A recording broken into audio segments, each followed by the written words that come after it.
মুসলিম শরীফের বর্ণনা, নবী আমার বলেন, যেই লোকটার অন্তরের ভিতরে জবের দানা পরিমাণ কল্যাণ নিহিত আছে, অর্থাৎ ঈমান আছে, এই লোকটা যখন কিয়ামতের ময়দানে ওই জবের দানা পরিমাণ ঈমান নিয়ে আল্লাহর সামনে উপস্থিত হবে, ওই লোকটা যদি দুনিয়ায় বদআমল করে থাকে, আল্লাহ তাআলার কাছে ওই জবের দানা পরিমাণ ঈমানের এত দাম, এত দাম।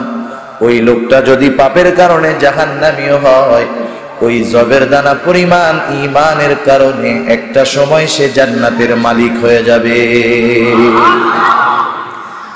এরপরে নবী আমার বলেন, যেই লোকটার অন্তরের ভিতরে গমের দানা পরিমাণ কল্যাণ নিহিত আছে, অর্থাৎ ঈমান আছে, ওই লোকটা যদি পাপীও হয়, পাপের কারণে যদি জাহান্নামীও হয়, আল্লাহ তাআলার কাছে ওই গমের দানা পরিমাণ ঈমানের এত দাম, এত দাম।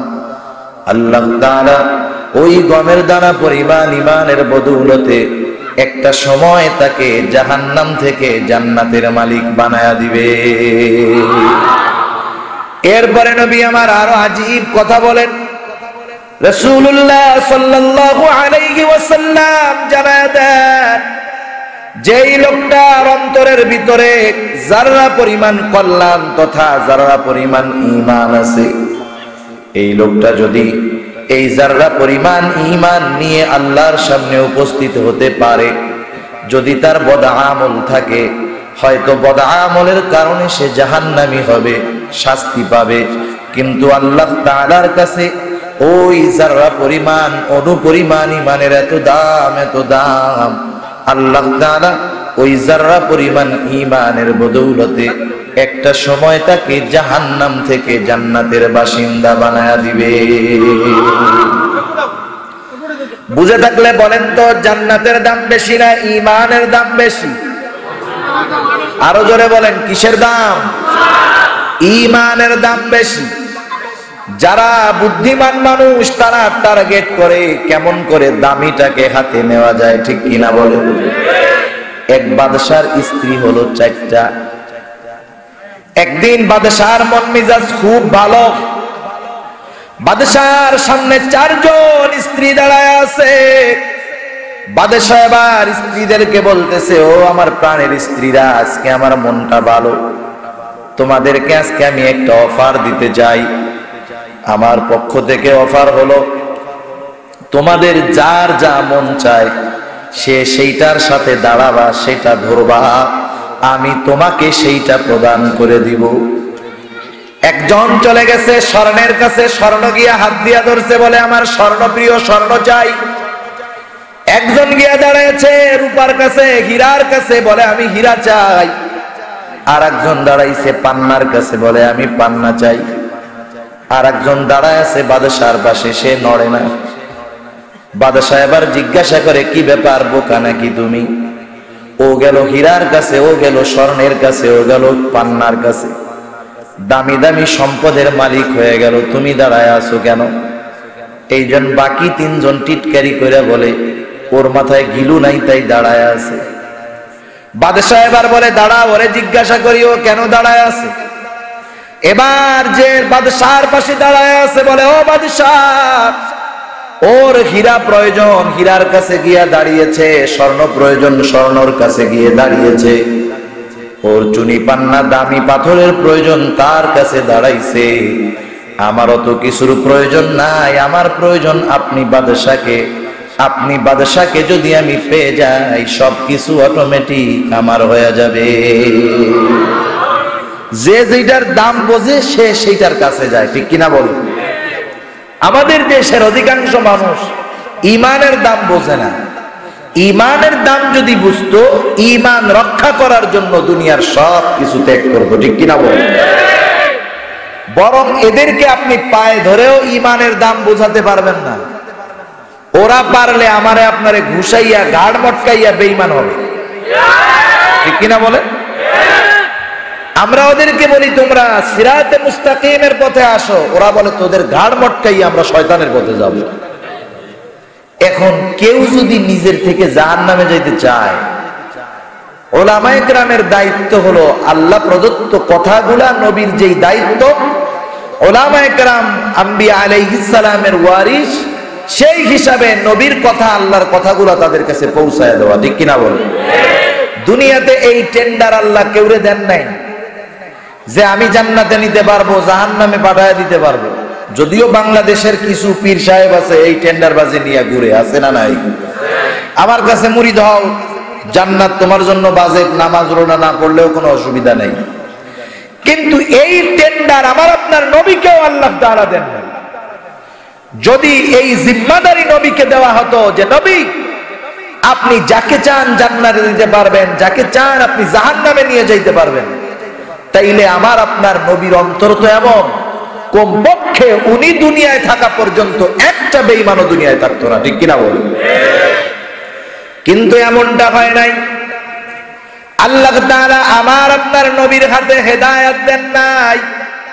যদি এমনটাই হইতো, নবীর আত্মীয় স্বজন অনেক বেঈমান হয়ে মারা গেছে, একটাও বেঈমান হতো না, সব জান্নাতি হয়ে যাইত। রাসূলুল্লাহ সাল্লাল্লাহু আলাইহি ওয়াসাল্লাম মক্কা জীবনে তিনটি বিষয়ের দাওয়াত তার উম্মতের মধ্যে দিয়েছেন।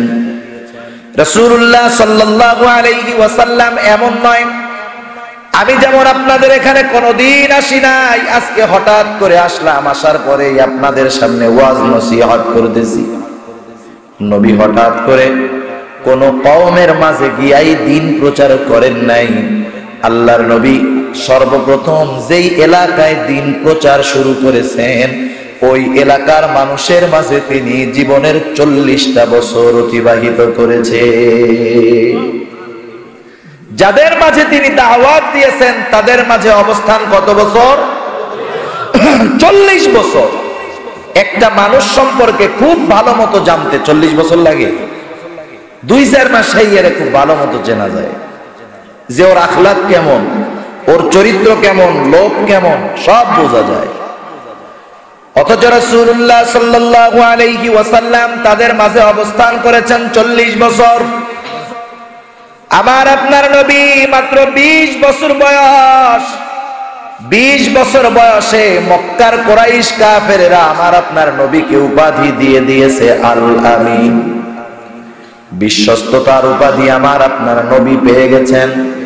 শুধু তাই নয়, আমার আপনার নবীর যৌবন ছিল পুত পবিত্র একটা যৌবন। আমার আপনার নবী ছিলেন সবচাইতে সেরা আমানতদার। আমার আপনার নবী কোনদিন একটা মিথ্যা কথা বলেন নাই। যদিও নবী যখন নবুয়তি পাইলেন, কাফেরদেরকে তাওহীদের দিকে আহ্বান করলেন। মক্কার কুরাইশেরা বিরোধিতা করেছে ঠিক, কিন্তু এই কথা বলতে পারে নাই, মুহাম্মদ তুমি এখন দাওয়াত দাও, তুমি তো জীবনে একটা মিথ্যা কথা বলেছো। এই কথা বলতে পারে নাই যে মুহাম্মদ কোনদিন মিথ্যা কথা বলছে। আল্লাহর নবীর চরিত্রের ব্যাপারে কোনদিন তারা সূচের আগায় পানি উঠলে যতটুকু পানি হবে এতটুকু পরিমাণও আমার আপনার নবীর চরিত্রের ব্যাপারে বলতে পারে নাই। কারণ আমার আপনার নবীর চরিত্র ছিল পুত পবিত্র চরিত্র। আমার আপনার নবী ছিলেন সেরা আমানতদার। আমার আপনার নবী ছিলেন সত্যবাদী, কোনদিন মিথ্যা কথা বলেন নাই। আমার আপনার নবী কাউকে কোনদিন জবান দিয়া কষ্ট দেন নাই। এই মানুষটা যখন 40 বছর বয়স হওয়ার পর আল্লাহর আদেশে যখন নিজের কাছের লোকদের মধ্যে দাওয়াত দিলেন যে তোমরা বলো লা ইলাহা ইল্লাল্লাহ তুফলিহুন, সফল হয়ে যাইবা, এই দাওয়াত দেওয়ার সাথে সাথে যেই মানুষগুলা আমার আপনার নবীর চরিত্রের ব্যাপারে সার্টিফিকেট দিল, সেই মানুষগুলাই নবীর বড় দুশমন হয়ে গেল। বলেন তো 40 বছর আগে, নবীজির 40 বছর বয়স হওয়ার আগে আল্লাহর নবী তাদের জন্য যতটুকু উপকার করেছেন, নবুয়তি পাওয়ার পরে অগণিত গুণ বেশি উপকার করতে চেয়েছেন, ঠিক কিনা বলেন? কারণ 40 বছর আগে নবী তাদেরকে জান্নাতের পথে ডাকেন নাই, জাহান্নাম থেকে ফেরানোর চেষ্টা করেন নাই। কিন্তু 40 বছর বয়সে আমার আপনার নবী তাদেরকে জান্নাতের পথে ডাকলেন, জাহান্নামের পথ থেকে ফিরাইতে চাইলেন। দুনিয়ার নিয়মটাই এমন, আপনি যখন কাউকে বড় উপকার করবেন, অধিকাংশ ক্ষেত্রেই দেখা যাবে যার উপকার করলেন সে আপনার বড় ক্ষতি করে দিবে। এটা অধিকাংশ ক্ষেত্রে দুনিয়ার মধ্যে চলতেছে। রাসূলুল্লাহ সাল্লাল্লাহু আলাইহি ওয়াসাল্লাম কত বড় কল্যাণ চাইলেন তাদের, আল্লাহর নবীর দাওয়াত তো তারা গ্রহণ করলো না। নবীর তিনটা দাওয়াতের প্রথম দাওয়াত ছিল তাওহীদের দাওয়াত, কারণ মক্কার মানুষেরা স্রষ্টা হিসাবে আল্লাহ তাআলাকে মানত, রিজিক দাতা হিসাবেও আল্লাহকে মানত, কিন্তু আল্লাহর সাথে কিছু মূর্তি বানায়া আল্লাহকে বড় খোদা আর এই মূর্তিগুলাকে ছোট খোদা হিসাবে এগুলার পূজা করত। ওরা আল্লাহকে স্রষ্টা হিসাবে মানত। কুরআনুল কারীমের মধ্যে আল্লাহ তাআলা বলেন, ওয়ালাইন সাআলতাহুম মান খালাকাস সামাওয়াতি ওয়াল আরদা লায়াকুলুন্নাল্লাহ। আল্লাহ রাব্বুল আলামিন বলেন, নবীকে আপনি যদি তাদেরকে জিজ্ঞাসা করেন মান খালাকাস সামাওয়াতি ওয়াল আরদ, আসমান এবং জমিনের স্রষ্টাকে, আল্লাহ তাআলা এই শব্দের সাথে দুইটা তাকিদ যোগ করে বলেন, অবশ্যই অবশ্যই তারা বলবে আসমান এবং জমিনের স্রষ্টা হলেন আল্লাহ। এরপরে আল্লাহ রাব্বুল আলামিন বলেন, ওয়ালাইন সাআলতাহুম মান নাযালা মিনাস সামাই মাআন ফাআহইয়া বিহিল আরদ বা'দা মাউতিহা লায়াকুলুন্নাল্লাহ। আল্লাহ রাব্বুল আলামিন বলেন, নবীকে আপনি যদি তাদেরকে জিজ্ঞাসা করেন মান নাযালা মিনাস সামাই মা, কে আসমান হতে পানি বর্ষণ করে, শুধু তাই নয়, এই আসমান হতে বর্ষিত পানির দ্বারা কে মৃত জমিনকে পুনরায় পুনরুজ্জীবিত করে। কারণ আজকে যেমন কৃত্রিম ভাবে পানি ওঠানোর জন্য স্যালো মেশিন আছে, পানি ওঠানোর জন্য হেভি বড় বড় মোটর আছে, একটা সময় তো এইগুলা ছিল না। ওই মুশরিকরাও আসমানওয়ালার আসমানি পানির জন্য অপেক্ষায় থাকতো। শুকনা ফেটে চৌচির হয়ে যাওয়া জমিনগুলা, ফসল চাষাবাদের অনুপযুক্ত জমিনগুলা আসমানের পানি দ্বারা আল্লাহ তাআলা ওই মাটিগুলাকে ফসল উৎপাদনের জন্য যোগ্য করে তুলতে। আল্লাহ তাআলা সেই কথাই বলেন, তাদেরকে যদি জিজ্ঞাসা করেন কে বৃষ্টি দেয়, কে বৃষ্টির পানি দ্বারা মাটিকে নরম বানায় জীবিত বানায় ফসল উৎপাদনের ক্ষমতা প্রদান করে, ওরা ওদের দেব দেবীদের নাম বলবে না, ওরা বলবে আসমান হতে পানি বর্ষণ করেন আল্লাহ, এই পানির দ্বারা মৃত জমিনকে পুনরায় পুনরুজ্জীবিত করেন আল্লাহ। এত বিশ্বাস তাদের ছিল আল্লাহ তাআলার উপর। এরপরে তাদের সৃষ্টির ব্যাপারে আল্লাহ তাআলা বলেন, ওয়ালাইন সাআলতাহুম মান খালাকাহুম লায়াকুলুন্নাল্লাহ।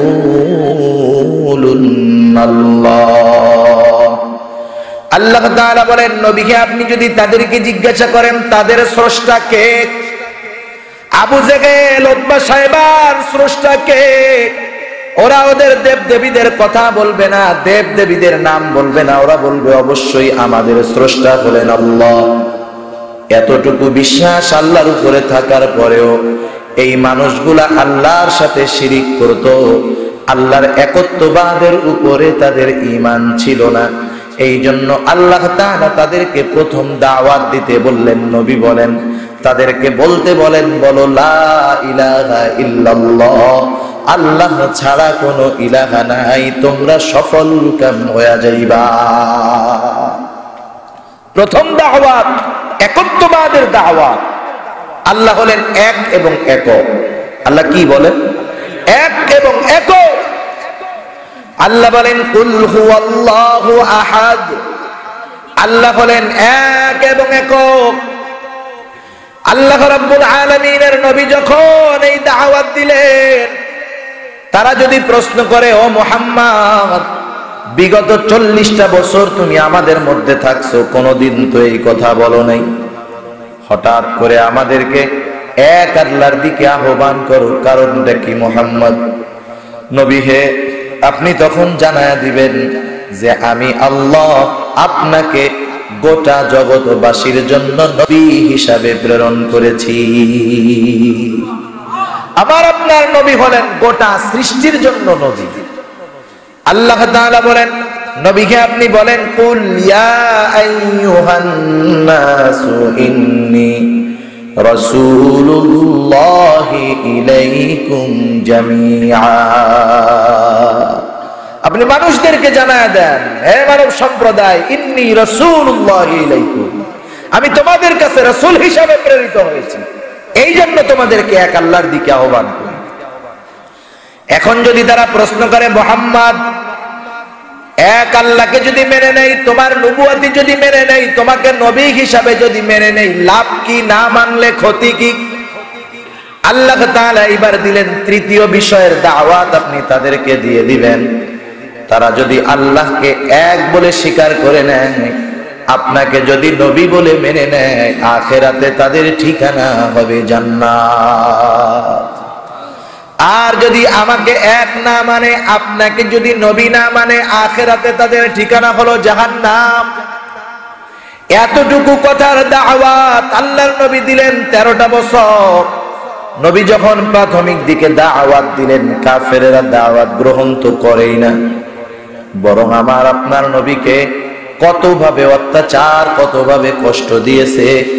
সিরাতের কিতাব সামনে নিয়ে যদি কেউ সেগুলা পড়ে, পাথর হৃদয়ের মানুষেরও চোখ দিয়া টপ টপ করে পানি পড়তে থাকবে। কত কষ্ট দেওয়া হয়েছে তাদেরকে। সেজন্য দ্বীনি কাজে সবচাইতে কঠিন অবস্থার মুখোমুখি হয় আম্বিয়া আলাইহিস সালাম।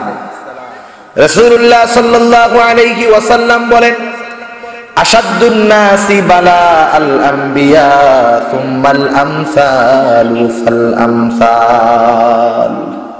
সবচাইতে কঠিন পরীক্ষার মুখোমুখি হয় আম্বিয়া আলাইহিস সালাম, এরপরে তার পরবর্তীরা, এরপরে পরবর্তীরা, এভাবে আস্তে আস্তে কমতে থাকে। ইমানের আলোকে আল্লাহ তাআলা বান্দার জন্য পরীক্ষা দেন। আমরা অনেক সময় মনে করি আল্লাহ যে পরীক্ষাগুলো আমাদের নেয়, সেগুলার অনুপাতে মনে হয় আমাদের জন্য কঠিন। তা না, আল্লাহ তাআলা জামানার হিসাবে, ইমানের হিসাবে মানুষের উপরে পরীক্ষা করেন। রাসূলুল্লাহ সাল্লাল্লাহু আলাইহি ওয়াসাল্লামের কত কষ্ট, তারা দাওয়াত গ্রহণ করে না। আল্লাহর নবী চিন্তিত হয়ে গেলেন, এই যে কাছের মানুষগুলা, তাদের মধ্যে আমি এত বছর কাটাইলাম, এই মানুষগুলা যদি আমার কথা মেনে না নেয়, তাদের ঠিকানা হয়ে যাবে জাহান্নাম। মানুষেরা নবীর কথায় ঈমান আনে না, নবী চিন্তিত। আল্লাহর নবী আরো চিন্তা করেন, না জানি আমি দাওয়াত দিতেছি কোনো ত্রুটি হয় কিনা। তারা ঈমান আনে না। আমার আপনার নবী তাদের চিন্তায় খাওয়া কমায় দিয়েছেন, ঘুম কমে গেছে, পেরেশান। আল্লাহর নবী আপ্রাণ চেষ্টা করতেছেন তারা জানি ঈমান আনে। কঠোর পরিশ্রম আর চিন্তা, এই দুইটার কারণে আল্লাহর নবীর অবস্থা এমন, তিনি অসুস্থ হয়ে গেছেন। আল্লাহ তাআলা ওহী নাজিল করলেন। আল্লাহ তাআলা জিবরাইল আমিনের মাধ্যমে আমার আপনার নবীর কাছে ওহী প্রেরণ করলেন। আল্লাহ বলেন, লাআল্লাকা বাখিউন নাফসাকা আল্লা ইয়াকুনু মুমিনিন। নবী, আপনি কেন নিজেকে নিজে নিঃশেষ করে দেন? ওরা ঈমান না আনার কারণে। আবু জেহেল, উতবা সাহেবা ঈমান আনে না, এই জন্য আপনি এত টেনশনে নিজের শেষ করে দিতেছেন কেন? আপনি শুনে নেন, ইন্না শাআনু নাযিল আলাইহিম মিনাস সামাই আয়াতান ফাযাল্লাত আ'নাকুহুম লাহা খাদিঈন। আমি আল্লাহ যদি চাইতাম, আসমান হতে এমন নিদর্শন নাজিল করতে পারতাম। আমি আল্লাহ যদি সেই নিদর্শন নাজিল করতাম, তাদের চিবুক নিচা হয়ে যেত, গর্দান নিচু হয়ে যাইত। তার মানে আপনার সাথে নিদর্শন নাজিল করলে তারা ঈমান আনতে বাধ্য হতো।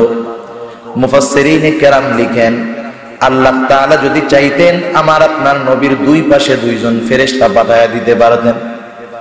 এক একজন ফেরেশতা সে যদি তার সূরতে থাকে, কত সুবিশাল এক একজন ফেরেশতা।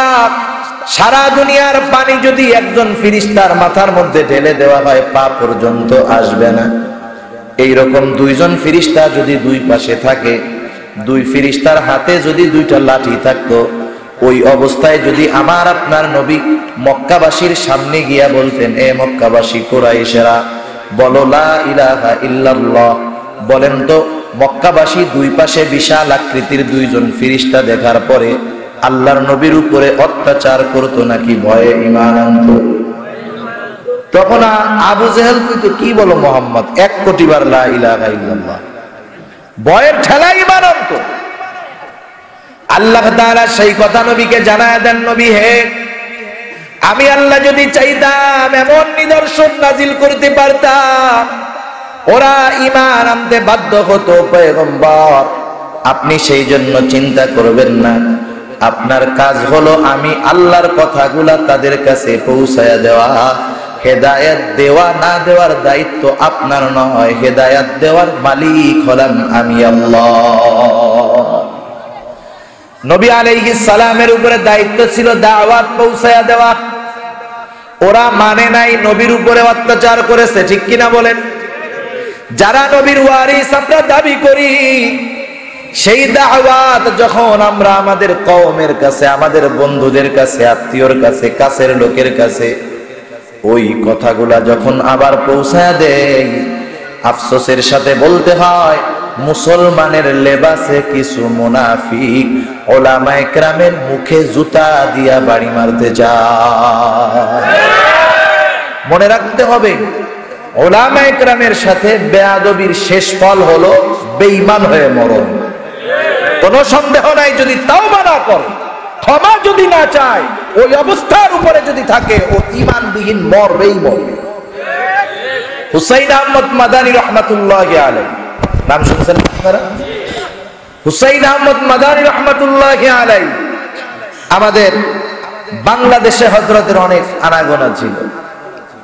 উনি আসছেন হবিগঞ্জ জেলার নবীগঞ্জ থানায়, এক প্রোগ্রামে উনি বক্তৃতা দিচ্ছেন। ইন্টারনেটের কল্যাণে অনেকেই হয়তো হুসাইন আহমদ মাদানী রহমাতুল্লাহি আলাইহির চেহারা দেখছেন। হযরতের কপালে কালো কালো দাগ হয়ে গেছে, কালো দাগ। বক্তৃতা শেষ করে হুসাইন আহমদ মাদানী রহমাতুল্লাহি আলাইহি নামতেছে। নামার সময় নবীগঞ্জের ওই লোকটা টিটকারি করে হুসাইন আহমদ মাদানী রহমাতুল্লাহি আলাইহিকে বলতেছে, হুজুর কপালে কিসের দাগ, মানুষে কি জুতা দিয়া মারছে নাকি?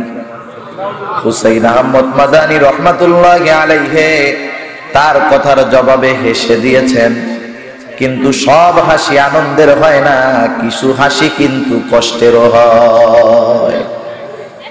হুসাইন আহমদ মাদানী রহমাতুল্লাহি আলাইহি আওলাদে রাসূল, হৃদয়ের ভিতরে আঘাত লেগে গেছে।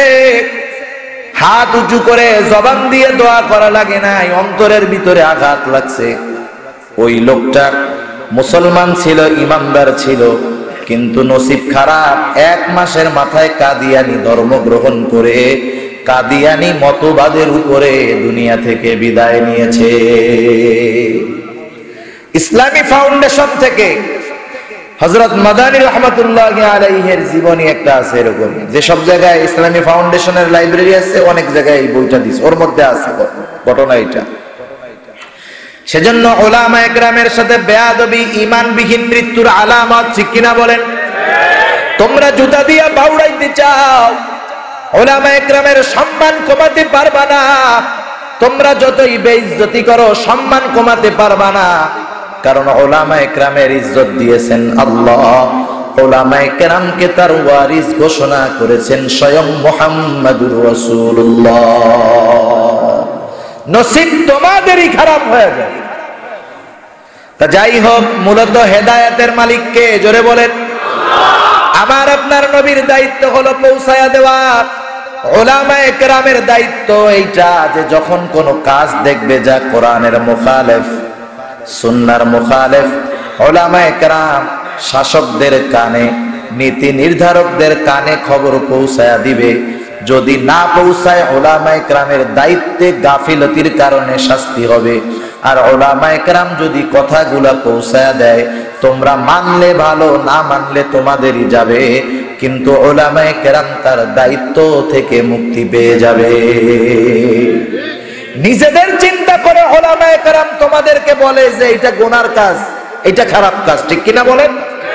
ক্ষমতা, টাকা পয়সা, দুনিয়ার লোভে বলেন, বরং তারা খুব ভালো মতো জানে যে তারা যদি দুনিয়ার বড় বড় শাসকদের তাবেদারি করে 24 তলা 50 তলা বিল্ডিং এর মালিক এক একজন আলেম হতে পারবে, ঠিক কিনা বলেন?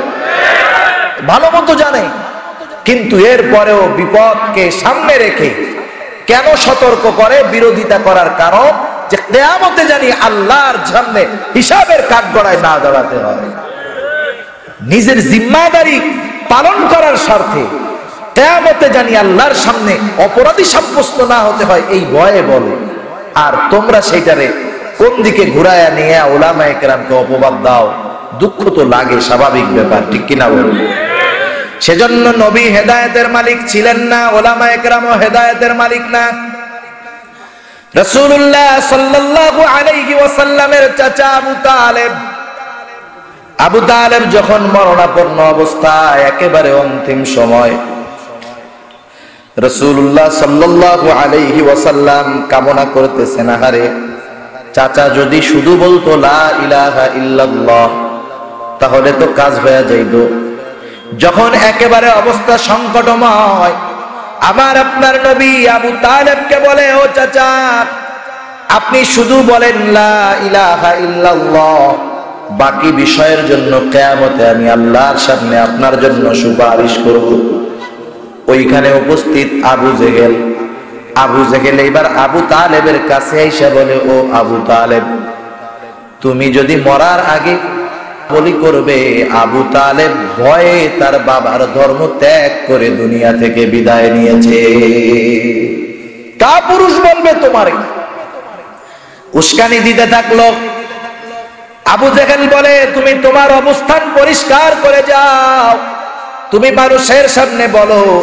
এবার আবু তালেব ঘোষণা করলো, আমি আব্দুল মুত্তালিবের ধর্মের উপরেই আছি। রূহটা চলে গেল, মারা গেল। আল্লাহর নবীর অন্তরের ভিতরে বড় ব্যথা। নবী খুব ভালো মতো জানে, চাচা যতই সহযোগিতা করুক না কেন, ঈমান না আনার কারণে চাচার জাহান্নাম বাঁচানোর কোনো অধিকার আমি নবীর নাই। আল্লাহর নবীর মনের মধ্যে প্রেশান। আল্লাহ তাআলা জানা দিলেন, ইন্নাকা লা তাহদি মান আহবাবতা ওয়ালাকিন্নাল্লাহা ইয়াহদি মান ইয়াশা। নবী আপনি যাকে ভালোবাসেন, ভালোবাসতে পারেন, কিন্তু হেদায়েত দিতে পারবেন না, কারণ আল্লাহ যাকে চায় আল্লাহ তাকে হেদায়েত দেয়, ঠিক কিনা বলেন? সেজন্য আমরা আল্লাহর কাছে দোয়া করি, যারা ঈমানের দাম না বুঝে বেঈমানের মতো কাজ করতেছে, আল্লাহ ওদের হেদায়েত দিন। আরো জোরে বলেন, আরো জোরে বলেন, হেদায়েতের দোয়া করি ওদের জন্য। ঈমানের দাম ওরা বোঝে না, কিন্তু ঈমানের দাম যদি বুঝতো, ঈমানের জন্য জীবন দিয়ে দিত। সাহাবায়ে কেরাম আমাদেরকে দেখায় গেছেন, দুনিয়া তাদের কাছে রাখা হয়েছে, দুনিয়া ধরেন নাই, ঈমান ঠিক রাখছে। দুনিয়া লাথি মেরে ফালায় দিছে, ঈমানকে ধারণ করেছে, জীবন দিতে তৈয়ার হয়েছে, তবু তারা ঈমান দিয়ে দেয় না। এমন অবস্থার তৈরি হয়েছে যে ওই অবস্থায় তার ঈমানকে মৌখিকভাবে গোপন করার মতো সুযোগ ছিল, এতটুকু সুযোগও তারা গ্রহণ করে নাই। রাসূলুল্লাহ সাল্লাল্লাহু আলাইহি ওয়াসাল্লামের সাহাবী খলিফাতুল মুসলিমিন হযরত ওমর রাদিয়াল্লাহু তাআলা আনহুর সময়, তৎকালীন সময়ের অন্যতম পরাশক্তি রোম। এই রোমের সাথে সর্বপ্রথম মুসলমানদের সম্মুখ যুদ্ধ হয়। এর আগে রোমের সাথে যুদ্ধের কথা ছিল তাবুক যুদ্ধ, কিন্তু আল্লাহ তাআলা আমার আপনার নবী সহ সেনাবাহিনী দূরে থাকতেই রোমকদের মধ্যে আল্লাহ তাআলা আমার আপনার নবীর ভয় তৈরি করে দিয়েছিল। বিনা যুদ্ধে ওই যুদ্ধে মুসলমানেরা জয়ী হয়। সর্বপ্রথম মুখোমুখি যুদ্ধ হয় হযরত ওমর রাদিয়াল্লাহু তাআলা আনহুর সময়। রোমের সম্রাট গোয়েন্দা প্রধানকে ডেকে বলে, ও গোয়েন্দা, যেহেতু মুসলমানদের সাথে এর আগে আমরা সরাসরি কোনো যুদ্ধে অংশগ্রহণ করি নাই, সেই জন্য মুসলমান সেনাবাহিনীর ব্যাপারে আমাদের ধারণা কম। প্রতিপক্ষের সাথে যদি লড়াইয়ে জিততে হয়, প্রতিপক্ষের সৈন্যবাহিনীর সম্পর্কে ধারণা থাকার প্রয়োজন। তুমি এক কাজ করো, চতুর্দিক থেকে মুসলমানদের বিজয়ের খবর শুনি, কোন কারণে তারা বিজয় লাভ করে একটু খবর আইনা আমারে দাও। মুসলমানদের সমরাস্ত্র কেমন, সংখ্যায় কেমন, ট্রেনিং কেমন, সব খবর আমারে দিবা। গোয়েন্দা প্রধান সব রিপোর্ট নিয়ে বাদশার কাছে হাজির। বাদশাহ প্রশ্ন করতেছে, ও গোয়েন্দা, মুসলমানদের সৈন্য সংখ্যা কেমন, আমাদের চাইতে বেশি না কম? গোয়েন্দা প্রধান বলে, ও বাদশাহ, মুসলমানদের সৈন্য সংখ্যা আমাদের 3 ভাগের 1 ভাগও না। অস্ত্র কেমন, আধুনিক অস্ত্র নাকি? বলে না, আমাদের তো অস্ত্র ভান্ডারে আছে বর্তমান দুনিয়ার সবচাইতে আধুনিক অস্ত্র, কিন্তু মুসলমানদের অস্ত্র তো আধুনিক না। তাহলে সৈন্যগুলা কি বিশেষ প্রশিক্ষণ প্রাপ্ত নাকি? বলে তাও না। তাইলে সৈন্যগুলারে কি বেতন ভাতা ফ্যাসিলিটি বেশি দেয় নাকি? বলে তাও না। বরং মুসলমানেরা এরা কেউ কৃষি কাজ করে, কেউ বা ব্যবসা করে, কেউ বা অন্যর জমিনের ভিতরে কাজ করে। যখন জেহাদের প্রয়োজনে তাদের ডাক দেওয়া হয়, যে যার কাজ ফেলে যুদ্ধের ময়দানে হাজির হয়ে যায়, নিজের খাইয়া নিজের বইরা যুদ্ধ করে। তাহলে তাদের এই বিজয়ের কারণ কি? গোয়েন্দা বলে, ও বাদশাহ নামদার, আমি আমার গবেষণার পরে বুঝতে পারলাম তাদের সাথে আমাদের তফাৎ হলো অন্য জায়গায়। আমাদের সৈন্যবাহিনী যুদ্ধের ময়দানে একটা উদ্দেশ্যে যায়, সেটার নাম হলো জয়। আমাদের সৈন্যবাহিনী যুদ্ধের ময়দানে শুধু জয় লাভ করার জন্য যায়। এই জন্য যখন পরাজয়ের ভাব দেখে ওরা তখন পালায়া আসে। কিন্তু মুসলমান জেহাদের ময়দানে, যুদ্ধের ময়দানে শুধু জয়ের জন্য যায় না, মুসলমান যুদ্ধের ময়দানে তাদের জীবন কোরবান করতে যায়। ওরা সেই মুহূর্তে পিছপা হবে কেন? এবার বাদশাহ বলে, বলো কি, মানুষ কি নিজে নিজে মরতে চায় নাকি? গোয়েন্দা বলে, ও বাদশাহ, ওরা যদি যুদ্ধের ময়দানে জীবন উৎসর্গ করতে পারে, শাহাদাত নসিব হয়ে যায়। আর যে শাহাদাতের অমীয় সুধা পান করতে পারে, তার ঠিকানা হয়ে যায় বিনা হিসাবে আল্লাহর জান্নাত। বাদশাহ বলে, কোন জিনিসে তাদেরকে এত পাওয়ার দেয়? বলে, তাদের যেই পাওয়ারের উৎস হলো ঈমান। কি জোরে বলেন? ঈমান হলো তাদের মূল পাওয়ার। বাদশাহ এবার সেনা প্রধানকে ডাক দিয়ে বলে, ও সেনা প্রধান, তোমার দায়িত্ব হলো যুদ্ধের ফলাফল যেটা হয় হোক, কিন্তু আমি কিছু জীবন্ত মুসলমান সৈন্যকে চাই, দেখতে চাই তাদের ঈমান কেমন। তুমি কিছু জীবিত মুসলমান সৈন্য আটক করে আমার কাছে পাঠাইবা। শুরু হয়ে গেল রোম আর মুসলমানদের ভিতরে যুদ্ধ। ঘটনাক্রমে মুসলমানদের একটা দল রোম সাম্রাজ্যের সৈন্যদের হাতে আটক পড়ে গেল, ধরা পড়ে গেল। বাদশার আদেশে সেনাপতি ওই সৈন্যগুলাকে জীবিত পাঠায়া দিল রাজধানীতে। বাদশার কাছে খবর আসলো, বাদশাহ, মুসলমানদের একটা দল আটক করা হয়েছে, জেলখানায় আছে, আপনি আদেশ দিলেই আপনার সামনে হাজির করা হবে। বাদশাহ বলল, আগামী দিন সকালবেলায় দরবারে হাজির করবা। বাদশাহ সিংহাসনে বসে আছে, আদেশ করলেন। সাথে সাথে মুসলিম সৈন্যবাহিনীকে হাজির করা হলো। 40 জনের একটা দল আটকা পড়ে গেছে মুসলমানদের হাতে। সবাই চিন্তা করতেছিল, না জানি এই সেনাবাহিনীর ভাবসাব কেমন। কিন্তু এই 40 জন যখন দরবারে আসলো, যুদ্ধের ময়দান থেকে আসছে বোঝা যায় না, কারণ গায়ে নাই লৌহ বর্ম, চুলগুলা উস্কো খুস্কো, দাড়ি চুল ধুলায় মলিন, পায়ে জুতা নাই, খালি পা ছেঁড়া জামা। এরাই নাকি এমন এক বাহিনী যাদের সামনে গোটা দুনিয়ার বড় বড় শত্রুরা থর থর করে কাঁপে। আরে এদের চেহারা দেখে তো এগুলো বোঝা যায় না। বাদশাহ এবার বলতেছে, এই তোমাদের লিডারকে, আমিরকে। যুবক একজন দাঁড়ায় গেছে, দাঁড়ায় বলে, আমি হলাম এই দলের আমির। নাম কি তোমার? বলে আমার নাম হলো আব্দুল্লাহ ইবনে হুযায়ফা। নিয়ম হলো নেতাকে যদি কাত করে দেওয়া যায়, নেতাকে যদি হাত করা যায়, কর্মী অটোমেটিক হাতে চলে আসে। বাদশাহ এবার আব্দুল্লাহ ইবনে হুযায়ফাকে বলে, আব্দুল্লাহ তুমি আমার পাশে এসে বসো, পাশে এসে বসো। রোম সাম্রাজ্যের অধিপতি, তৎকালীন সময়ের অন্যতম সুপার পাওয়ার এই রোম সম্রাটের পাশের চেয়ারে বসতে পারা এটা তো সাধারণ ভাগ্যের ব্যাপার না। অনেক বড় বড় বাদশাহ তার পাশে বসার সুযোগ পায় না। আর ছেঁড়া জামাওয়ালা উস্কু খুস্কুওয়ালা একটা লোক তারে বাদশাহ ডাইকা নিয়ে হাসি মুখে তার নিজের পাশে বসাইলো। কারণটা কোন বিশেষ ব্যক্তি সে? সবার নজর এইবার বাদশাহর চেয়ারের দিকে। কি ব্যাপার? বাদশাহ এবার আব্দুল্লাহ ইবনে হুযায়ফাকে বলে, ও আব্দুল্লাহ, এই চেয়ারে কিন্তু যে কেউ বসতে পারে না, অনেকে আশা করে কিন্তু সুযোগ পায় না। আমার পাশের চেয়ারে আমি বসতে দেই তাকে যাকে আমি বাদশাহ ভালোবাসতে চাই। আমি তো তোমাকে ভালোবাসতে চাই, কিন্তু একটা সমস্যা হয়ে গেছে। ও আব্দুল্লাহ, আমি হলাম খ্রিস্টান, খ্রিস্ট ধর্ম ভালোবাসি, যে খ্রিস্টান তাকে আমি ভালোবাসি আব্দুল্লাহ।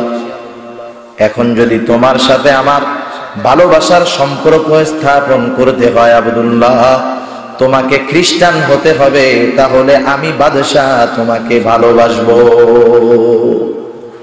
ও আব্দুল্লাহ, শুধু ভালোবাসবো তা নয়, এক নাম্বার খ্রিস্টান হওয়ার কারণে আমার ভালোবাসা পাইবা, দুই নাম্বার আমি তোমাকে মুক্তি দিয়ে দিব, তিন নাম্বার আমার জেলখানায় যত মুসলমান কয়ে দিয়েছে সবগুলোকে আমি মুক্তি দিয়ে দিব, চার নাম্বার আমার ঘরে সুন্দরী ষোড়শী যুবতী একটা কন্যা, সেইটাকে তোমার সাথে বিবাহ দিয়ে দিব, পাঁচ নাম্বার আমার সালতানাতের, আমার সাম্রাজ্যের অর্ধেক আমি তোমার নামে লিখে দিব, ছয় নাম্বার আমার মৃত্যুর পরে তুমি বাকি অর্ধেকের মালিক হইবা, তুমি হয়ে যাবে এই বিশাল রোম সাম্রাজ্যের একচ্ছত্র অধিপতি।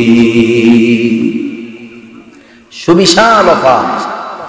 রোম সাম্রাজ্য ভারতীয় উপমহাদেশ, ভারত, বাংলাদেশ, পাকিস্তান তার চাইতে অনেক গুণ বড়। এত বিশাল সাম্রাজ্যের অধিপতি হবা, সুবিশাল অফার না? কিসের বিনিময়ে? জোরে বলেন। ঈমান দিবা, এত কিছু পাওয়া। ওই খ্রিস্টানও তো ঈমানের দাম বুঝছে, এই জন্য 2-4-10 টাকা দিয়ে ঈমান কিনতে চায় নাই, তার গোটা সাম্রাজ্য অফার করে দিয়েছে একজনের ঈমান কিনতে। ঠিক কিনা বলেন? আফসোস, সেই ঈমানের দাম আজকে আমাদের দেশের নামদারি মুসলমানরা বোঝে না। আব্দুল্লাহ ইবনে হুযায়ফার কাছে চাচ্ছে ঈমান, বিনিময়ে দিতে চায় দুনিয়া। ঈমানদারের রক্ত ঠান্ডা থাকতে পারে নাকি? আব্দুল্লাহ ইবনে হুযায়ফার রক্ত টকবক করতেছে, রাগে ঘামতেছে আব্দুল্লাহ, চোখগুলা রক্তবর্ণ হয়ে গেছে। বাদশার কথা শেষ হওয়ার সাথে সাথে চেয়ারে বসে থাকা আব্দুল্লাহ দাঁড়ায় গেছে। মানুষ রাগ হইলে দাঁড়াইলে বোঝা যায়, এমনি যদি বসা থেকে দাঁড়ায় বোঝা যায় কি যায় না? আক্রমণাত্মক ভঙ্গিতে বসা থেকে দাঁড়ায় গেছে আব্দুল্লাহ। বাদশার দিকে রাগান্বিত স্বরে উচ্চ আওয়াজে বলে, হে রোমের কুকুর, তুই কি দুনিয়ার বিনিময়ে আমার ঈমান কিনতে চাস? এ তো তোর সামান্য রোম সাম্রাজ্য, তুই শুনে রাখ, গোটা দুনিয়ার মালিকানাও যদি তুই আমাকে দিয়ে দেস, ওই দুনিয়ার বিনিময়ে আমি আব্দুল্লাহ আমার ঈমানকে তোর কাছে বিক্রয় করে দিব না। এত বড় অধিপতি বাদশাহ, যার আঙ্গুলের ইশারায় মুহূর্তের ভিতরে হাজার হাজার মানুষের জীবন চলে যায়। ভর মজলিসের মধ্যে এমন কথা বাদশার প্রেস্টিজে লাগছে, রাগে ঘরের মধ্যে চলে গেছে। জেলখানার প্রহরীরে ডাক দিয়ে বলে, ওকে জেলখানায় আটকা, খাবারও দিবি না, পানিও দিবি না। ডাক্তারকে ডেকে বলে, ও ডাক্তার, খোঁজ খবর রাখবি, যখন দেখবি খানা পানি না খাইতে খাইতে মরার মতো অবস্থা, খানা পানি না দিলে মরবে, আমার কাছে জানাবি।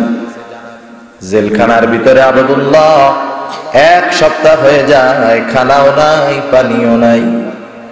ক্ষুধার যন্ত্রণায় এতটা দুর্বল হয়ে গেছে আব্দুল্লাহ, দেয়ালের দিকে চেহারা দিয়ে ফিরে আসে, পেছন থেকে বোঝা যায় না জীবিত আছে না মারা গেছে।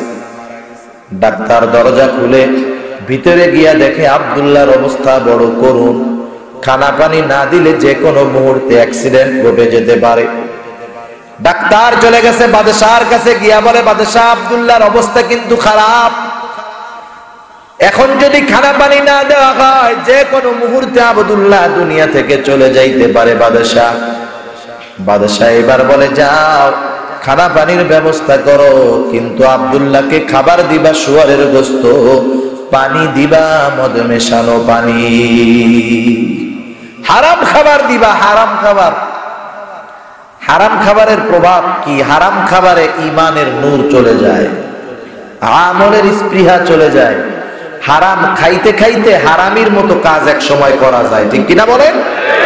যেগুলা দেখবেন ইসলামের বিরুদ্ধে, আল্লাহর রাসূলের বিরুদ্ধে, উলামায়ে কেরামের বিরুদ্ধে, সবগুলা হারামখোর। কোন হালালখোর যে আল্লাহ প্রদত্ত হালাল রিজিক খায়, তার জবান দিয়ে কোন সময় ইসলামের বিরুদ্ধে, উলামায়ে কেরামের বিরুদ্ধে কটূক্তিমূলক কথা বের হতে পারে না। হারাম খায় এই জন্য বের হয়। এলাকার মধ্যে সব জায়গায় কম বেশি প্রফেশনাল হারামখোর, ঘুষখোর, সুদখোর আছে না নাই? আমাদের এলাকার বাজারগুলোর মধ্যে সবচাইতে বড় মাছটা কেনে সুদখোর। ও যতই ভালো মাছ আর গোশ খাইয়া শরীর নাদুস নুদুস বানাক না কেন, ওর চেহারার মধ্যে একটু ভালো মতো নজর দিয়া তাকাইলে মানুষের চেহারা না, কুত্তার চেহারা মনে হয়। আর ইমানদার পেট ভরে খাইতে পায় না, মরিচ দিয়া আর পেঁয়াজ ডলা দিয়া খায় পান্তা ভাত। নামাজি হালাল খায়, হারাম খায় না। চেহারার মধ্যে গোশত নাই, কঙ্কাল সার দেহ, চেহারার দিকে একটু নজর দিয়া তাকায়া দেখবেন কেমন জানি নূর চমকাইতেছে। এটা হালালের পাওয়ার, কারণ হালাল হলো ঈমানের নূরকে উজ্জীবিত করে, আর হারাম হলো ঈমানের নূরকে দূর করে দেয়। ও খুব ভালো মতো জানে হারাম খাওয়াইলে ঈমান দুর্বল হয়। আব্দুল্লাহ ইবনে হুযায়ফার কাছে ডাক্তার খাবার নিয়ে গেছে, বলে, আব্দুল্লাহ, তোমার অবস্থা বড় করুণ, খানা পানি না খাইলে তুমি মারা যাইতে পারো। বাদশা তোমার জন্য খানা পানি পাঠাইছে, খাও। কিন্তু আব্দুল্লাহ, খাবার হলো শুয়ারের গোশত, পানি হলো মদ মেশানো পানি। আব্দুল্লাহ ইবনে হুযায়ফা খায় না 1 সপ্তাহ। এমন অবস্থা হয়ে গেছে, মুখ দিয়া কথার আওয়াজ বের হয় না, ঠোঁট নড়ে। যখন কানের মধ্যে আওয়াজ গেছে, খাবার হিসাবে আব্দুল্লাহর জন্য আসছে শুয়ারের গোশত। এইবার যদিও পেটের মধ্যে খানা নাই, কিন্তু ঈমানি শক্তিতে বলিয়ান হয়ে গেছে আব্দুল্লাহ। কারণ ঈমানের শক্তি হলো এমন শক্তি, যেই শক্তির জন্য পেটে খাবার থাকা লাগে না। কিছুদিন আগে যখন ফ্রান্স রাষ্ট্রীয় পৃষ্ঠপোষকতায় আমার আপনার নবীর ব্যঙ্গচিত্র একে অপমানের অপচেষ্টা করেছে, ওই সময় যে আন্দোলনগুলা হলো দল মত নির্বিশেষে, আমরা দেখেছি অনেক বেনামাজি যুবক মিছিলের আগে। ওরে জিজ্ঞাসা যদি করা হইতো, বেটা তুই তো জুম্মার নামাজও ঠিক মতো পড়িস না, কিন্তু তুই নবীর মোহাব্বতে মিছিলে হাজির হইলি কারণ কি? হয়তো যুবকরা জবাব দিবে, হুজুর, হয়তো শয়তানের ধোঁকায় পড়ে নামাজ পড়ি না, রোজা রাখি না, গুনার কাজ করি। কিন্তু যত যাই হোক, ঈমান তো একটু হলেও আছে। আমি জীবিত থাকতে নবীর বিরুদ্ধে এমন কাজ করবে সহ্য হয় না। প্রয়োজনে নবীর জন্য জীবন দিব, তবু পিছপা হব না।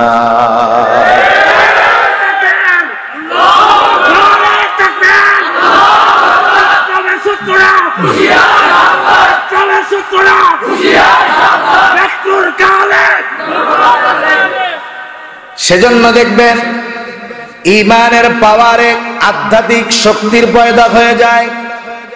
আব্দুল্লাহ ইবনে হুযায়ফার ঈমানি শক্তিতে বলিয়ান হয়ে গেছে। এবার জবান দিয়া ঈমানের পাওয়ারে আওয়াজ বের হয়ে গেছে। ডাক্তারকে বলে, ও ডাক্তার, এগুলা সরায় ফেল। আব্দুল্লাহর জীবন চলে গেলেও আব্দুল্লাহ হারাম খাবার তার মুখের সাথে লাগাবে না। দৃঢ় প্রত্যয় আব্দুল্লাহর ডাক্তার চলে গেছে বাদশাহর কাছে খবর জানাইতে। বাদশাহ আব্দুল্লাহ জীবন দিবে তবু হারাম খাবে না। বাদশাহ আরো রাগ হয়ে গেলেন যে সমস্ত পলিসি বাতিল হয়ে গেল, কি করা যায়। এবার জল্লাদরে ডাক দিয়া বলে, ও জল্লাদ, আগামী দিন সকাল বেলায় বড় পাতিলার মধ্যে তুমি তেল গরম করবা, আমি ওইখানে উপস্থিত থাকব। তেল গরম করা শুরু হয়ে গেল সকাল বেলা, বাদশাহ সেইখানে উপস্থিত। এবার ডাক দিয়া বলে, যাও আব্দুল্লাহকে ধরে আনো। দুর্বল আব্দুল্লাহ দুইজনের কাঁধে ভর করে বাদশার সামনে আসলো। এক পাশে ফুটন্ত তেল, আর এক পাশে দাঁড়ানো আব্দুল্লাহ। বাদশাহ এবার বলতেছে, ও আব্দুল্লাহ, দেখছো নাকি তেল গরম? এখনো সুযোগ আছে, আমার কথা মেনে নাও, পুরস্কার গুলা পাইবা, জীবন বাঁচবে। আব্দুল্লাহ তার অবস্থায় অনড়, বলে, বাদশাহ জীবন দিতে রাজি আছি, তবু ঈমান দিব না। বাদশাহ আর একটু রেগে গেল। এবার বলে, যাও জেলখানার থেকে একজন মুসলমান কয়েদি ধরে আনো। বাদশাহর আদেশে একজন যুবক কয়েদিকে ধরে আনা হলো। বাদশাহর আদেশে ওই যুবকটারে ফুটন্ত তেলের মধ্যে ফালায় দেওয়া হলো। মুহূর্তের ভিতরে হাড্ডি থেকে মাংসগুলো আলাদা হয়ে গেল। শাহাদাতের অমীয় সুধা পান করলো যুবক। এইবার বাদশাহ আবারও বলতেছে, আব্দুল্লাহ এখনো সুযোগ আছে, কথা মেনে নাও, নাইলে ওই যুবকের যা হলো তোমার ব্যাপারেও সেটার সিদ্ধান্ত নেওয়া হবে। আব্দুল্লাহ তার অবস্থায় অনড়, বলে, বাদশাহ জীবন দিব তবু ঈমান দিব না। বাদশাহ এবার ওই দুইজনকে বলে, যা ওকেও তেলের মধ্যে ফালায় দে।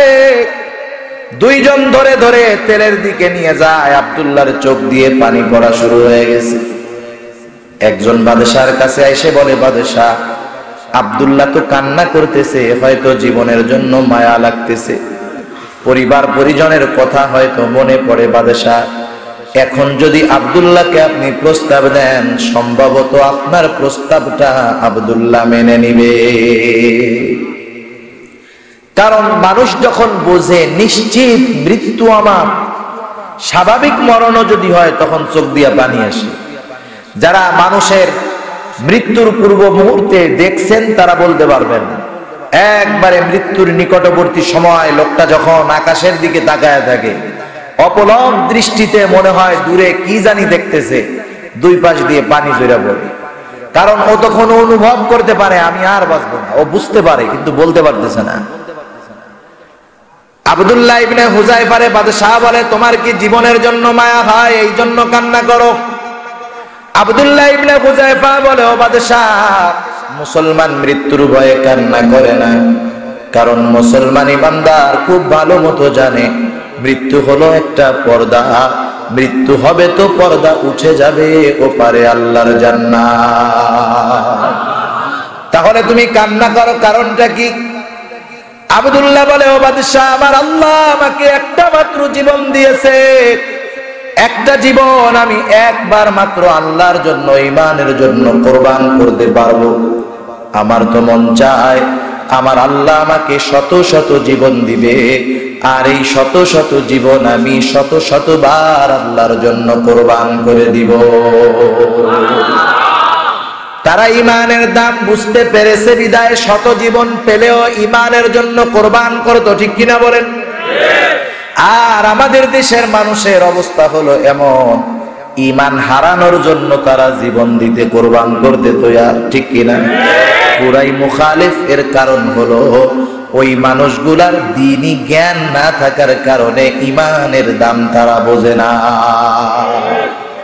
সাহাবায়ে কেরাম ঈমানের জন্য শত্রুকে বুকের মধ্যে জড়ায় দিয়েছে। একজনের ঘটনা হয়েছে যে জাহেলিয়াতের সময় তার বাপরে একজন হত্যা করছে, বাপের হত্যাকারীরা আর খুঁজে টুজা পায় না। এবার তো লোকটা ঈমান আনছে, হঠাৎ একদিন বাপের হত্যাকারীর সাথে দেখা হয়ে গেছে, পেছন দিক দিয়া গলার সাথে তরবারিটা ঠাইসা ধরছে। তোরে এত বছর ধরে খুঁজি পাই না, আমার বাবার হত্যাকারী তুই, আজকে তোর থেকে প্রতিশোধ নেওয়া হবে, ছাড় নাই। ওই হত্যাকারী পেছনের দিকে ঘুরে দেখে, হায় রে, এ তো সেই লোক যার বাপরে হত্যা করছি, আজকে আর ছাড় নাই। সাথে সাথে ওই হত্যাকারীও বলতেছে, ভাই আমাকে মাফ করে দাও, আমি ঈমান আনলাম, আমি পড়লাম লা ইলাহা ইল্লাল্লাহু মুহাম্মাদুর রাসূলুল্লাহ। হত্যাকারী যখন এইটা বলছে, ওই লোকটার কাঁধের উপরে রাখা তরবারি নিচে নামায় দিয়া সাথে সাথে বুকের সাথে বুক মিলায়া কপালে চুম্বন করে বলতেছে, রে ভাই, আজকে থেকে তুই আমার দুশমন নয়, তুই আমার ভাই। ঈমান এনেছিস, আজকে থেকে তুই আমার ভাই। আজকের থেকে তোর সাথে আমার আর শত্রু সম্পর্ক নাই, আজকে থেকে তোর সাথে আমার বন্ধুত্বের সম্পর্ক। দুশমনকে মুহূর্তের ভিতরে বন্ধু বানাইলো ঈমানের কারণে, ঠিক কিনা বলেন? আবার সাহাবায়ে কেরাম ঈমানের কারণে বাপরেও ছাড় দেয় নাই।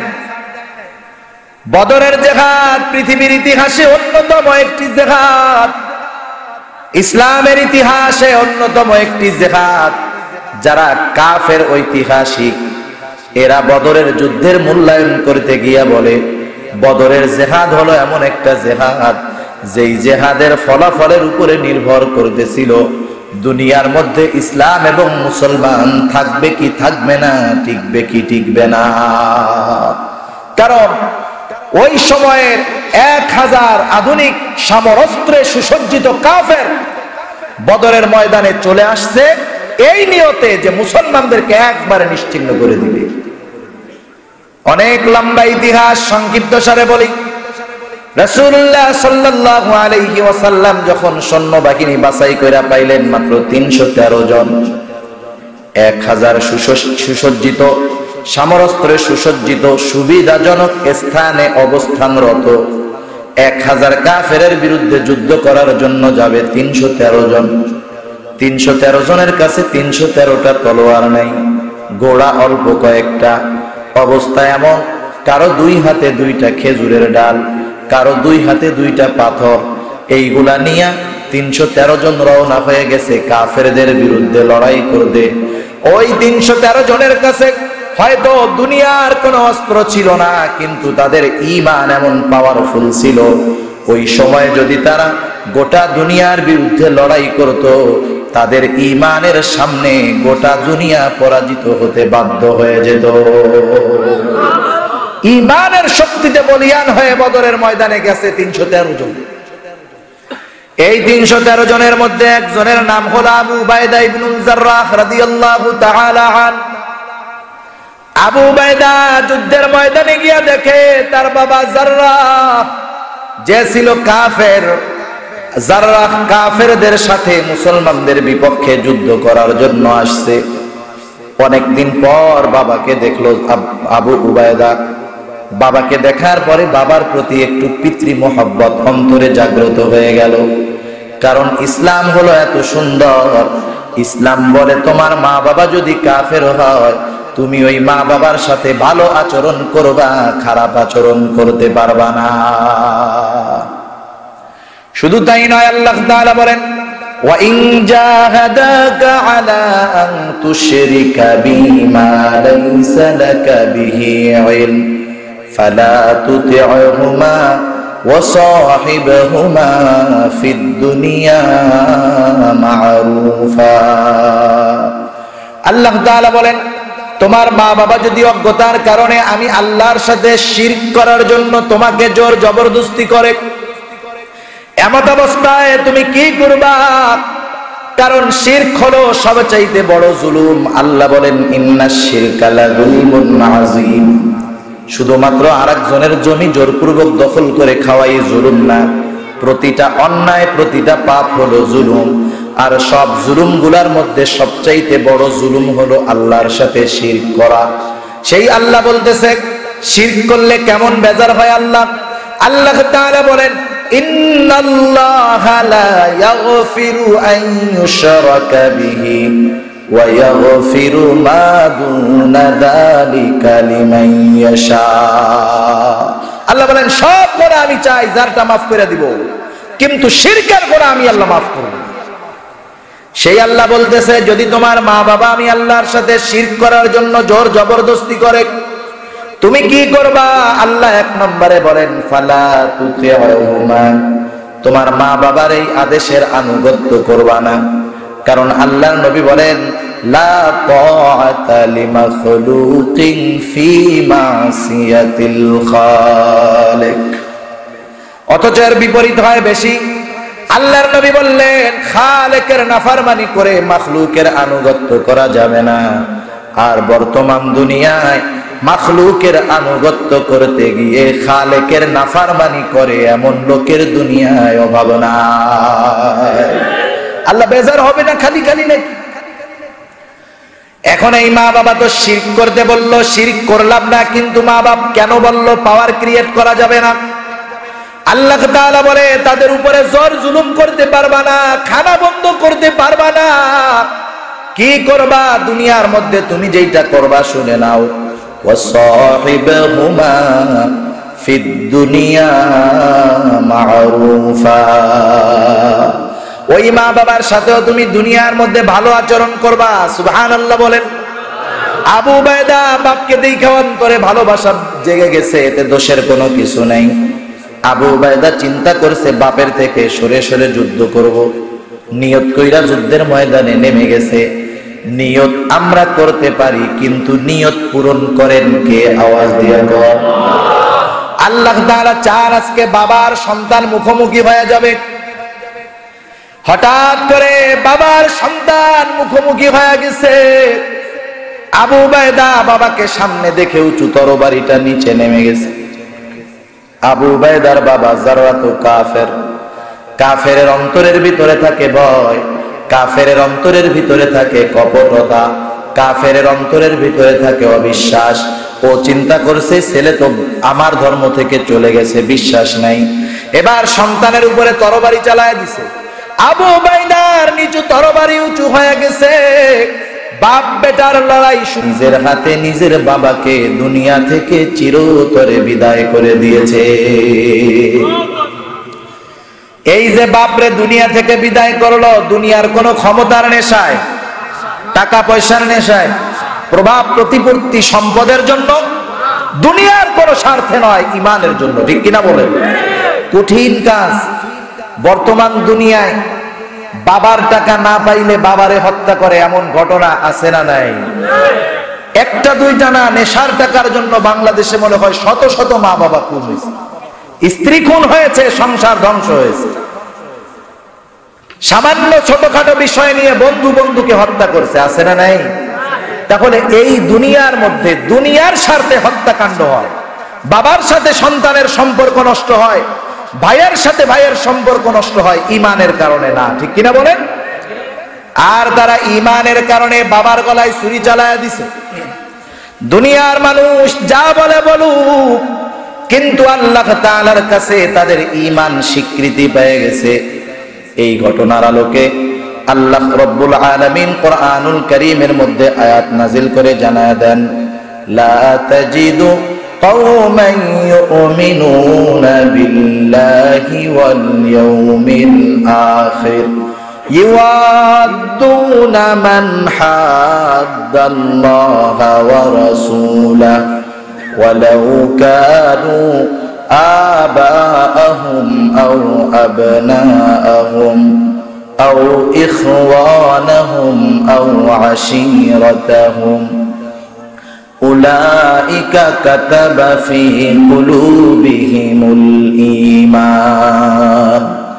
আল্লাহ রাব্বুল আলামিন বলেন, যারা আখিরাতের উপরে এবং আল্লাহর উপরে বিশ্বাস স্থাপন করেছে, যারা স্থাপন করেছে, তাদের ব্যাপারে আল্লাহ তাআলা বলেন, ইউআদ্দুনা মান হাদ্দাল্লাহা ওয়া রাসূলাহু, তারা আল্লাহ এবং তার রাসূলের সাথে যারা বিদ্বেষ পোষণ করে তথা ইসলামের দুশমন, আল্লাহর দুশমন, নবীর দুশমন, তারা কখনো আল্লাহ এবং তার নবীর দুশমনদেরকে ছেড়ে দেয় না। ওই আল্লাহ এবং তার রাসূলের বিদ্বেষকারী সে যদি ওই মুমিনদের বাবাও হয়, ভাইও হয়, সন্তানও হয়, বংশের যে কেউ হোক না কেন, ওই লোকগুলা আল্লাহ এবং তার রাসূলের সাথে নাফরমানি করার কারণে তাদের বাবা, সন্তান, ভাই, আত্মীয় স্বজনকে কখনো তারা ছেড়ে দেয় না। চূড়ান্ত পর্যায়ের কঠোরতা তাদের ব্যাপারে অবলম্বন করে। বাপ হলেও ছেড়ে দেয় না, ছেলে হলেও ছেড়ে দেয় না। এর কারণ কি? কারণ হিসাবে আল্লাহ বলেন, উলাইকা কাতাবা ফি কুলুবিহিমুল ঈমান, কারণ তাদের অন্তরের মধ্যে ঈমানকে এমন সুসংগঠিত করে দেওয়া হয়েছে, ঈমানের জন্য গোটা দুনিয়ার সম্পর্ক ত্যাগ করতে পারে, তবু তারা ঈমানকে ছাড়তে পারে না। কারণ এই ঈমানের মাধ্যমে তার চূড়ান্ত সফলতা অথবা বিফলতা অপেক্ষা করতেছে, ঠিক কিনা বলেন? সেজন্য আমরা আহ্বান করব, যারা শয়তানের ধোঁকায় পড়ে দুনিয়ার সামান্য স্বার্থে, দুনিয়ার কিছু মানুষকে একটু খুশি করার জন্য এই ঈমান বিনষ্ট করতেছেন, আন্তরিকতার সাথে বলি যে আপনি ফিরে আসুন, জান্নাতের পথের পথিক হন। কারণ জান্নাতে যদি যেতে চান, আল্লাহর কসম, আল্লাহর কসম, আল্লাহর কসম, ঈমানবিহীন যেতে পারবেন না, ঠিক কিনা বলে? আল্লাহ তাআলা আমাদের সবাইকে ঈমানের দাম বুঝবার তৌফিক দান করুন। সকলে বলি আমিন।